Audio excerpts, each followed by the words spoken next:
Which is better, the Harley-Davidson Street 750 or the Honda Shadow? Hey Stana, great question. Hi everyone, this is Rob from Intended Consequences. On this episode of Pursue the Ride, we are going to lay it all out there as these two cruisers from the 750cc weight class duke it out for the new rider superiority. Hit the graphic.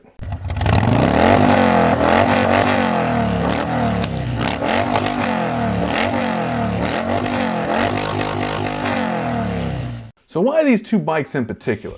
Well, it happens to be that I have first-hand experience with both bikes, as my own first bike was a Shadow, and my mother-in-law owned a Street for a long time, and I had rode it numerous times, and dropped it spectacularly once, and gained a lot of insight from her own experiences. Oh, and I've also dropped the Shadow too, so the drop shouldn't count against the bikes, but rather their inexperienced rider. Anyway, the other reason is there aren't really that many 750cc cruisers to compare to, so these were basically it. The 750cc class is that weird niche market that real cruiser boys consider too small and new riders consider a bit too big. Either way, seeing as this small market basically comes down to these two motorcycles in both popularity and availability, let's get ready to rumble! Round one, we're going to talk about the history of these bikes. Legacy is worth looking at because if a bike isn't profitable, it isn't going to stick around very long. We can grade motorcycles on a lot of different things, but manufacturers grade motorcycles on sales and profit margins. And even without the hard numbers, how long a motorcycle sticks around can tell us a lot from a business perspective. The Shadow debuted in 1983 in the United States and has been in production in various forms non-stop ever since. The Street debuted in 2014 in the United States, and as of this video is still in production. However, it is unclear if the Street will get the axe from Harley-Davidson's Rewire. See our Harley-Davidson video for more info on that. Anyway, since the Street is still being produced, we won't hold that against it.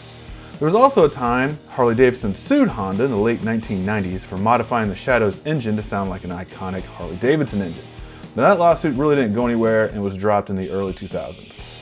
And while the Rewire and a lawsuit that went nowhere doesn't directly affect profitability at this present time, it will affect each bike's legacy, and that's why I mention it. The winner of round one is the Shadow. 37 years of production and still counting, beats out 6 years with a questionable future, whether that happens or not. Round two, we're going to look at weight. Weight is important because it can give us an idea about how easy a motorcycle handles at lower speeds for the average rider. Yes, an inexperienced rider can handle any motorcycle regardless of weight, but what I'm referring to is the ease of which a bike can be handled. For the Shadow, it weighs in at 549 pounds wet. For those who don't know, wet weight means all the fluids and fuel have been added to the bike. These numbers come from the manufacturers who have scales that are often strangely lighter than everyone else's scales, but I digress, and the Street weighs in at 514 pounds wet. The winner in round two is the Street. Now I attribute the Shadow's extra weight to its shaft drive versus the lighter belt drive of the Street, but nevertheless, the Street is lighter, considerably lighter, it wins. Round three goes to torque. Torque is basically measured by how much turning force is present in the rear tire rotation. You'll see this written out as blank foot-pound at blank RPM. Essentially how many pounds it would take to stop an engine with a 1-foot lever at a certain RPM. At the point you could stop the engine demonstrates the engine's strength overall to deliver force. Blah, blah, blah, blah, blah. It is fancy engineer jargon for how strong an engine is. This is important because the more torque you have, the more power can be delivered at any time. And when a motorcycle has its torque listed, it is basically telling you how strong it is. I realize this is clunky, but the takeaway is engine power is where the rubber meets the road. For the Shadow, well, Honda doesn't actually list its torque, and the internet's otherwise best guess is 47.9 foot-pounds at 3,500 RPM. For the Street, Harley-Davidson isn't afraid to post their numbers, and the torque is listed at 43.5 foot-pounds at 4,000 RPM. Now, while the Shadow's numbers are better, I have to disqualify it due to lack of manufacturer transparency, so the winner is the Street. I was also going to include horsepower too, but since horsepower isn't really advertised by either manufacturer, I'm not even going to bother including it. Round four, fuel economy. Look, range is important to every rider because it's one of the cornerstones of trip and route planning. Riders want to be on the road, not standing at a gas pump, and the longer you can go, the more fun you'll have. Trust me, I ride a 48. The Shadow boasts a 3.7 gallon fuel tank and a 56 mile per gallon fuel economy. The Street comes with a 3.5 gallon fuel tank and a 55 mile per gallon fuel economy. Now, Miles per gallon can be influenced by a lot of things, and both bikes have similar numbers, so I'm not going to weigh in on that too heavily. What I will weigh in on is the tank size, and in this instance, the Shadow narrowly outclasses the Street, so winner is Shadow. Man, this is a slugfest, and round 5 is not going to be any different. Here we're going to look at seat height. Seat height is the foundation of a motorcycle's ergonomics, and it, feet position, and handlebar position are what make a motorcycle comfortable to sit on.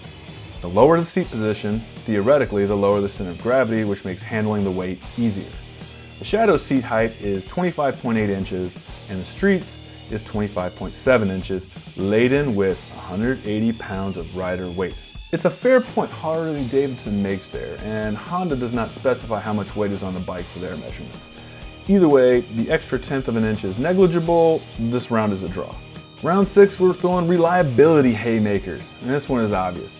A bike in the shop means you're sitting at home, not riding, and awaiting word on how much money your already expensive hobby is going to cost. The less of that there is, the happier we all are. Minus services. Seriously, y'all, get your services done. Anyway, this can also be somewhat of an objective topic because a lot of reliability has to do with the owner, and info is sparse by model. So we're going to go with consumer reports for the brand itself and leave it at that. For the Shadow, Honda motorcycles rank as the second highest in reliability, just behind Yamaha's #1 spot. For Harley-Davidson, their motorcycles rank 5th, and they're the highest American brand reviewed. Obviously, these are both reliable brands, and I have dropped both, and they function just fine after these drops, but the clear winner is the Shadow. Round 7 could only end this fight one way: price. Doesn't get more clear-cut than that. The bottom line for most is, what is this bike going to cost me? For a 2020 Shadow Phantom, it'll run you $7,899, and for the Street, it'll be $7,599. That's not too much of a difference, but the winner in round 7 is the Street. And this one's going to be come down to the wire here, folks. That's 3 rounds in the Shadow's favor and 3 rounds in the Street's favor, and 1 draw in the middle. Now, we don't believe in ties here at Pursue the Ride, so I'm going to take the deciding vote. The Shadow has a lot going for it. A long, relatively consistent history of being a reliable, mid-range cruiser with a strong following that has made it stand the test of time. The Street, by design, is an entry-level cruiser from the undisputed champion of American-made cruisers, whose only sin happens to be it's the smallest bike in its own showroom. So who wins? I'm giving it to the Shadow. Out of both bikes, I enjoyed riding the Shadow the most. I feel it was a bit more comfortable for me, I'm 6'3", a bit more playful, and had an online community of fellow Shadow riders who were enthusiastic about their little cruisers and seemed very pleased with their bikes. Heck, even today I ride with a Shadow owner who's had every opportunity to upgrade to a real bike, and they're still perfectly happy and content with their Shadow. On the other end of the spectrum, the Street is a very competent motorcycle, certainly capable of everything the Shadow does, and given what we've seen here, matches up well. Opposed to the Shadow owners I've known, the majority of Street owners, and all the ones I've known personally, have viewed their Street as a placeholder bike until they could either afford or felt confident enough to get a bigger Harley. Even my mother-in-law, who loved her Street and had it for years, eventually traded it in for a larger bike more recently. At the end of the day though, it's still about your own preferences and what you're looking for in a bike. For some, reliability is the most important thing. For others, it's about the prestige of the brand. It all depends, and while I prefer the Shadow, others would prefer the Street. No matter what though, when you're looking for your first or next motorcycle, do your research and do it thorough so you know what you're getting. There's no such thing as a perfect bike, so figure out what fits best for you and then get out there and ride. If you found this video helpful, please like and subscribe. And remember, keep it rubber side down, and I'll see you next time.